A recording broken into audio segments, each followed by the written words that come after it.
Hi, my name's Eliza. Welcome back to my channel. And today we're going to be talking about Ayurveda.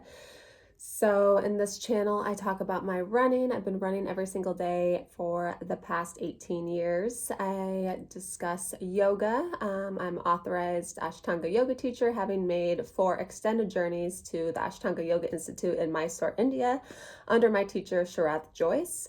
So I also have videos, introductory videos, and I do teach one-on-one, both virtually, FaceTime, Skype, WhatsApp, Zoom, and also in person here in Indiana. The third aspect I'm going to start doing videos on is Ayurveda, and this is something I don't really bring up in conversation or really get to unless somebody is really diving in and asking questions. So from 2010 to 2012, I studied at Sai Ayurvedic College in Miami, Florida, and it was a degree program. So I'm a certified Ayurvedic practitioner with an associate's degree in Vedic studies, and also spent a little over a month in Kannur, Kerala, studying at an Ayurvedic college in India there. And that's where I really learned the most, just being immersed in the Indian culture and how they treat diseases within the clinic that we studied at, as well as this kind of like resort spa type thing. So an Ayurvedic spa is in no way, it could be relaxing, but the cleansing techniques, detoxifying methods that are employed with Ayurveda are definitely not, a California style resort. So you'll see what I mean by more of that. So let's just start with the introduction to Ayurveda. So, and if you see me glancing over here, I have my diploma program book from the Indian college I went to. So certain things I just want to make sure are correct in what I'm telling you. So Ayurveda is basically a natural healing system from India, dating back over 3,000 years. So you can call it holistic medicine. And it definitely is a sister science to yoga because it's all about the nutrition, diet, lifestyle, important aspects that we do day to day that can help create a more, wholesome, well-rounded yoga practice. So basically, Ayurveda is a Sanskrit term. So Sanskrit is the language of yoga and the language, from India from over 3,000, 5,000 years ago. So Ayu means life and Veda means knowledge or science. So the science of life for the most part. So Ayurveda is a branch of one of the 4 Vedas.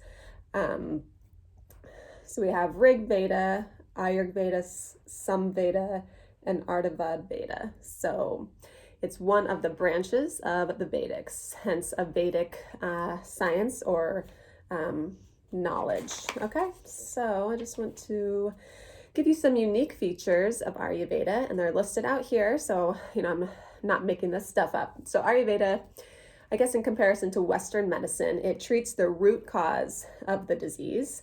The medicines that are given are herbs, they're free from toxicity, and the same treatments can be done for the diseased as well as the healthy.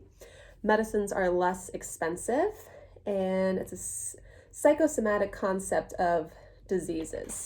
Basically, it's a relationship of the mind and body. So maybe Western medicine, you have a certain disease, it doesn't necessarily bring into the case that the mind could be causing this disease. So in Ayurveda, the mind is very much involved in the body. Obviously the body cannot live without the mind.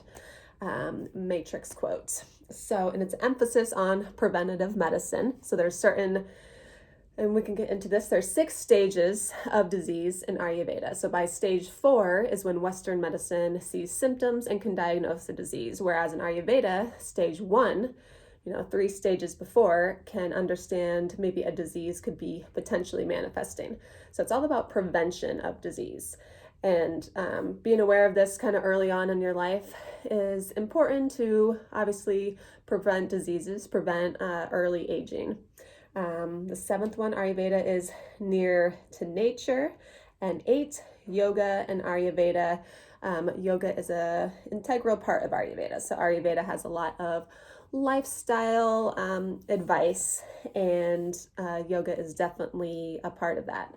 So, a yoga practice can be designed and created for anybody, any, walks of life. You don't have to be fit like the yoga videos these days kind of show you, this is how you have to look to do yoga. So just keep in mind the basic elements of yoga, meaning that connection, body, mind, and spirit. Okay, you're not running into a hot yoga class and trying to keep up with the rest of the class. Then I wanted to dive in to, so the aim of Ayurveda is categorized into two parts. So one, relief of misery of the suffering people, so you can relieve yourself from, I guess, the suffering that essentially you create for yourself. Two, preservation of health and healthy people, which allows us then to be able to attain the four principles of life. So the four principles of life in kind of the Hindu philosophy, we have Dharma, which is doing right things for the well-being of the individual as well as society. So obviously, if you're in a healthy state, you'll be able to focus on this and be able to fulfill your Dharma. Second is Artha, which is to acquire wealth for the means of a livelihood. So obviously, in a healthy state, you're able to have that ability to work for the most part. So obviously you're not on Social Security, you're not on disability leave, you're in that healthy state to be able to have a job, essentially, and survive and function in society. Kama, which means the satisfaction of worldly desires and passions. This could be a whole nother topic. You could take this a little too far. You just kind of bring back your desires and your satisfactions to,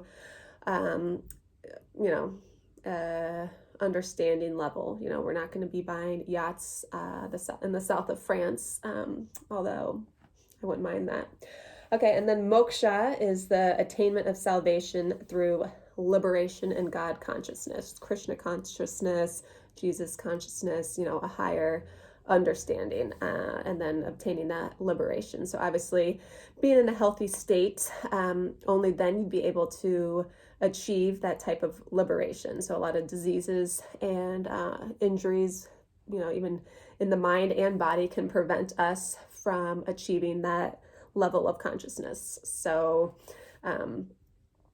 obviously health is important, but if you think of it in that way, it is essential for liberation and thinking about, the next step after life, right? So one thing I would highly suggest is checking out Samkhya philosophy. And I'm just going to talk a little bit about Samkhya philosophy. I don't want to say a philosophy, it's more like a science. Samkhya, so sat means truth, kya means know. So to know truth is basically what it's saying, okay? And here is the Samkhya chart I made over a decade ago. And basically it is outlining the formation of the universe and creating, I don't want to say human beings, but creating consciousness. And just check out Samkhya philosophy on your own. Find a guided teacher to instruct this to you. Better not to try to understand this over a YouTube video. That at the end of the outline of Samkhya philosophy comes our 5 elements that are found in the universe. We have earth, water, fire, air, and space. Okay, so just remember those 5 elements. So these 5 elements are comprised all, throughout the universe, 5 elements within the body, everywhere these 5 elements are in combination. And that kind of brings us to the different body types in Ayurveda. So we have, so just remember, because sometimes people forget this essential fact, that every single person is comprised of these 5 elements, but all in a different combination. So let's say somebody that exhibits characteristics that are more of earth and water, they still have that space and air and fire element in them. So everybody is comprised of these 5 elements, but all in a different combination, which leads us to the doshas, which are, body types of these 5 elements. We have Vata, Pitta, and Kapha. So Vata is space and air, Pitta, fire and water, Kapha, water and earth. So for example, somebody that is more Kapha dosha would definitely be more heavier, steadier, slow moving, kind of more compassionate, more understanding, a natural sense of endurance. Whereas, for example, Vata is, the components of space and air are more flighty, a little bit more scatterbrained, more creative, more can get exhausted easily because they don't have that kind of grounding components of the water and earth. Okay, I know it's a very general concept, but that's basically in Ayurveda. What we're doing is, first of all, we have Prakruti and Vikruti. So Prakruti is our natural constitution. So who are we as, an individual?